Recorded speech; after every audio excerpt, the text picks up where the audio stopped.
Hello, আমার ক্রিমটা না শেষ হয়ে গেছিলো, তাই ক্রিমের কৌটাটা রেখে দিয়েছিলাম কিছু করার আশায়। তাই আজকে ফাইনালি এটা নিয়ে বসলাম। এটার উপরে ফার্স্টেই জেসোর একটা কোট করে নিলাম।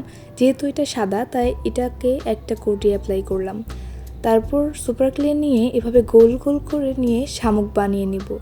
এই প্রসেসটা অনেস্টলি অনেক সহজ, তোমরা যদি একটু মনোযোগ দিয়ে দেখো তাহলেই তোমরা বুঝতে পারবে। তারপরে ঝিনুকগুলোকে ভালোভাবে শুকিয়ে নিব এবং ওই কৌটাটার উপর লাগিয়ে দিব।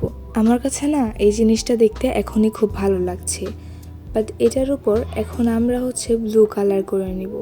এখানে সমুদ্র টাইপের কিছু আঁকার চেষ্টা করছি আমি। তারপর সমুদ্রের পাশের বালুগুলো দিয়ে নেব এবং এখানে আমি ঢেউগুলো দিয়ে নিচ্ছি।